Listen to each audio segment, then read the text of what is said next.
اللہ تعالیٰ بری بات کے اعلان کو پسند نہیں کرتا سوا اس کے جس پر ظلم کیا گیا ہو، اور اللہ تعالیٰ سننے والا اور جاننے والا ہے۔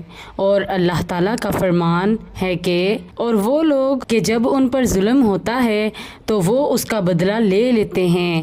ابراہیم نے کہا کہ سلف ذلیل ہونا پسند نہیں کرتے تھے، لیکن جب انہیں ظالم پر قابو حاصل ہو جاتا تو اسے معاف کر دیا کرتے تھے۔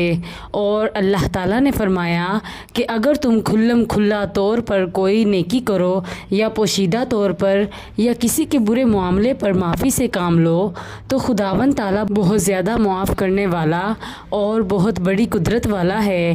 سورہ شورى میں فرمایا اور برائی کا بدلہ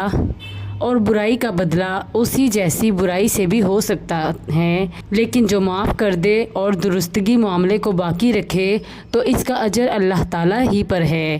بے شک اللہ تعالیٰ ظلم کرنے والوں کو پسند نہیں کرتا، اور جس نے اپنے پر ظلم کیے جانے کے بعد اس کا جائز بدلہ لیا تو ان پر کوئی گناہ نہیں ہے۔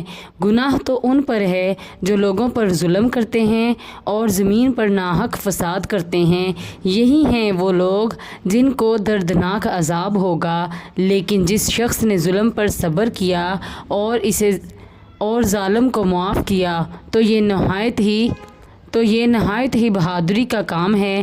اور اے پیغمبر، تو ظالموں کو دیکھے گا جب وہ عذاب دیکھ لیں گے تو کہیں گے اب کوئی دنیا میں پھر جانے کی بھی صورت ہے۔ حدیث شریف، نبی کریم صلی اللہ علیہ وآلہ وسلم نے فرمایا ظلم قیامت کے دن اندھیرے ہوں گے۔ صحیح بخاری حدیث نمبر 2447۔